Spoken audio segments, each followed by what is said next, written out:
안녕하세요. 시냇물입니다. 오늘 리뷰할 영화는 카메론 포스트의 잘못된 교육입니다.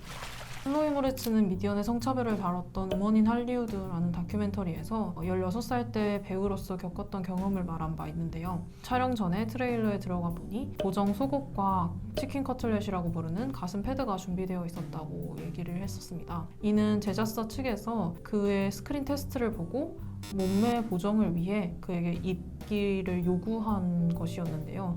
이 순간을 통해 클로이 모레츠는 자신이 그저 배우가 아니라 여배우로 사람들에게 인식되고 있다는 점을 알았다고 자신의 경험을 얘기한 바 있습니다. 그 뒤에 이제 케니 작품을 하면서 여성 감독과 처음 협업했던 얘기를 하기도 했는데요. 남성 감독들이 제대로 잡아내지 못한 여성으로서의 경험을 여성 감독에게 직접 디렉팅을 받으며 조금 색다른 경험을 했다는 말을 한 적이 있습니다. 카메론 포스트에서도 이런 점을 찾아볼 수 있는데요. 카메론 포스트 자체에서는 굉장히 많은 섹스씬이 등장을 하지만 인물들의 노출을 최소화했기 때문에 부담 없이 사건의 전개에서 사용된 측면으로 좀 가볍게 다가올 수 있는 것 같아요. 기존의 영화에서 레즈비언의 섹스씬을 다룰 때는 이들의 몸을 성적 대상화하거나 아니면 풀샷으로 촬영을 하면서 레즈비언들은 이렇게 성관계를 갖는다라는 모습을 직접적으로 보여주거나 과장하거나 하면서 사람들의 판타지를 키우는 경우가 굉장히 많았는데요. 국내에서는 아가씨 그리고 해외에서는 가장 따뜻한 색 블루 등의 영화가 이런 모습을 보여줘서 아쉬움을 남긴 바 있습니다. 하지만 카메론 포스트의 잘못된 교육에서는 이런 관음적인 성적 대상화하는 섹스씬을 목적으로 두지 않고 스토리에서 필요한 씬이다라는 정도로 제한을 해서 스토리를 끌어나가기 위한 씬에 조금 더 집중을 하면서 자극적인 행위가 아닌 그 상황 속 인물들의 감정에 집중을 했다는 게 인상 깊었는데요. 보통 섹스씬을 보면 그래서 인물의 손가락이나 입이나 이런 특정 신체를 집중해서 보여주는 장면도 있고 한데 특히 이 영화에서는 클로이 모레츠가 극중 여자친구한테 성관계를 하기 전에 동의를 구한다거나 너가 싫으면 언제든 싫다고 말해도 된다라는 식으로 동의를 구하면서 어떻게 보면 조금 더 현실적이고 어떤 관음의 목적이 들어가지 않은 그 자체의 모습으로 바라볼 수 있다는 점에서 여성 감독이나 여성 제작진들이 해낼 수 있는 연출의 장점이지 않을까 싶습니다. 더불어 클로이 모레츠도 여성 스태프 그리고 여성 감독과의 작업이 어떻게 남성 스태프, 남성 감독과의 작업과 달랐는지 설명한 바 있는데요. 남성 감독들은 그의 감정에 집중하기보다는 여기서는 이런 표정을 짓고 이런 손짓을 하고 이런 식으로 굉장히 세세하게 디렉팅을 하기 바빴다면 이 카메론 포스트의 잘못된 교육 속에서 디자이라 아카반 감독님은 자신과 함께하는 여성 배우들 그리고 여성 스태프들의 역량을 온전히 믿고 그들이 자유롭게 역량을 펼칠 수 있게끔 존중해 주었다고 합니다.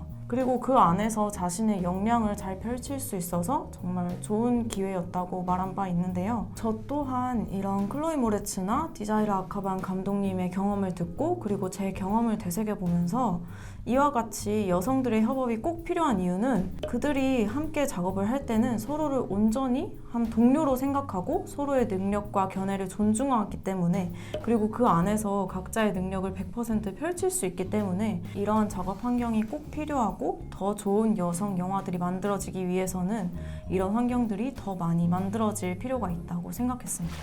카메론 포스트 돌멩이 몇 개라고 생각하시나요? 개인적인 의견 개인적인 의견으로 저는 3.5점 드립니다. 되게 색다른 영화였어요. 어떻게 보면 기존에 나온 영화들 중에 레즈비언을 다룬 영화가 굉장히 적고 그 사이에서도 성적 대상화 없는 레즈비언의 이야기를 다룬 영화는 거의 없다는 생각이 들었는데 이 영화는 그런 점에서 물론 레즈비언의 연애를 보여준 영화는 아니지만 그런 장면 하나하나가 현실적인 어떤 성소수자의 고민이나 연애나 성관계를 담았다는 점에서 의미가 있을 거라고 생각합니다. 기존에 아까 앞서 말했던 아가씨나 가장 따뜻한 색 블루, 캐롤 등의 여러 영화에서 현실과는 어떻게 보면 조금 동떨어진 대상화되고 과장되고 포장이 된 그런 성소수자의 이야기를 다뤘다면 이건 좀 더 사람들이 많이 공감할 수 있는 그 성소수자들의 현실에 대해서 다뤘다는 점에서 저는 굉장히 좋게 봤습니다. 소희 씨는 몇 점 주실 건가요? 저는 또 하나의 5점 영화가 나왔습니다. 이 영화를 딱 보고 나서는 약간 내가 뭘 본 거지 싶을 정도로 굉장히 독특한 영화였고요, 일단은. 그리고 정말 미친 연출이 아닌가 생각이 들었습니다. 음악 사용도 너무 개성 있었고 클로이 모레츠의 연기도 정말 좋았고요. 그리고 마지막에 올라가는 크레딧까지 아까 말씀드렸다시피 정말 완벽해서 너무너무 좋았습니다. 그리고 이 영화를 보시고 나면은 유튜브에서 몇 가지 인터뷰를 또 찾아보시는 걸 추천드리고 싶은데요. 인터뷰를 찾아보면 찾아볼수록 감독님과 클로이 모레츠 배우님이 정말 많은 생각을 하고 이 영화를 만드셨다는 거를 깨달을 수 있었고요. 이 영화는 정말 보셨으면 좋겠습니다. 네. 지금까지 새로운 흐름을 만드는 시냇물이었습니다. 댓글과 구독 좋아요와 알림 설정까지 부탁드립니다.